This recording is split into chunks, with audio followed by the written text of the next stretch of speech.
एक कबीरदास जी ने बड़ी अच्छी बात कही है, जाति न पूछे संत की पूछ लीजिए ज्ञान।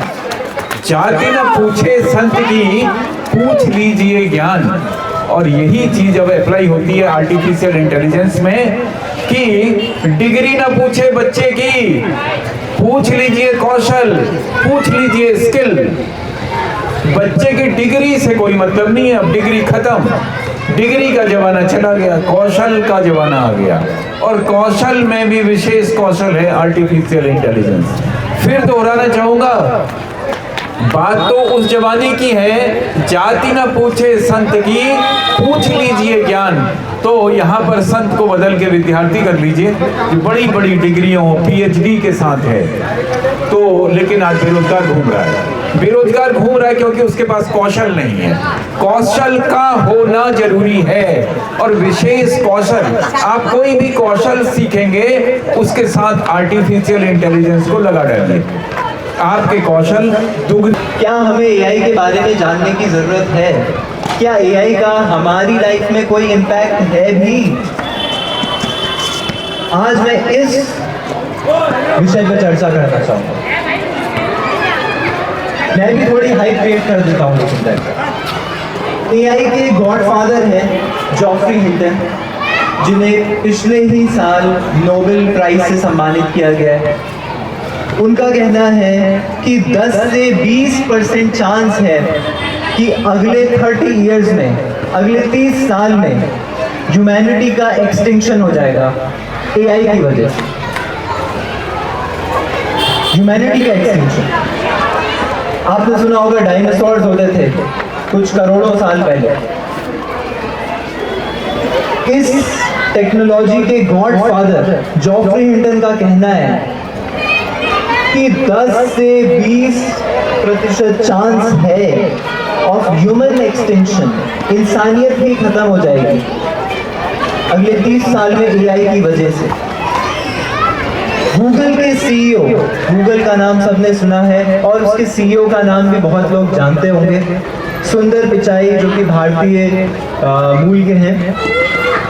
मैं उन्हें कोट करना चाहूंगा, coat, I have always thought of AI as the most profound technology humanity is working on. More profound than fire or electricity or anything that we have done in the past.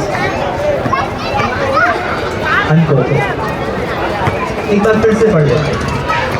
I have always thought of AI as the most profound technology humanity is working on.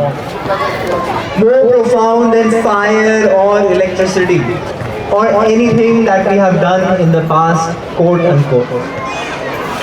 सुंदर पिचाई का कहना है कि fire और electricity, आग और बिजली के इम्पैक्ट से भी बड़ा इम्पैक्ट है आर्टिफिशियल इंटेलिजेंस का। Most Indians may not know about AI but can't wait to find out.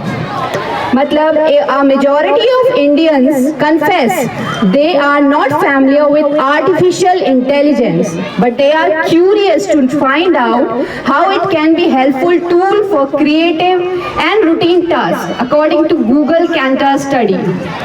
तो इसमें लिखा है AI in India, curious but clueless। मतलब सिंपल है, हम सीखना चाहते हैं, मतलब हम AI को जानना चाहते हैं, जानने के इच्छुक हैं, पर हमें पता नहीं है कि कैसे करना है। तो एक गाइडलाइन है, एक फैक्ट इसमें न्यूज़पेपर में बताए हैं, सर्वे रिपोर्ट में, और इसमें बताया है कि इंडिया में क्या पोजीशन है, इंडिया में लोग आर्टिफिशियल इंटेलिजेंस को लेके क्या सोचते हैं। तो इसमें सबसे पहले इंडिया के जो 5 में से 3 इंडियंस जो हैं वो सोचते हैं कि ये एआई जो है एलियन है। AI alien to 3 out of 5 Indians। AI को एलियन समझा जा रहा है अभी, क्योंकि 60% जो लोग हैं वो AI के बारे में बेसिक नॉलेज भी नहीं रखते। डॉक्टर आयुषी मटपाल ने आपको बताया कि लेटेस्ट टाइम्स ऑफ इंडिया की रिपोर्ट पर आपसे चर्चा की, जिसमें साफ शब्दों में लिखा हुआ है कि अधिकतर भारतीय आर्टिफिशियल इंटेलिजेंस के बारे में नहीं जानते, तो हम अपने शहर की बात क्या करें। और इन्हीं मुद्दों को लेकर हम आपके बीच में हैं। हम आपके बीच में समय समय पर आर्टिफिशियल इंटेलिजेंस के तकनीकी विशेषज्ञों को भी लेकर आएंगे। जागरूकता का ये अभियान जारी रहेगा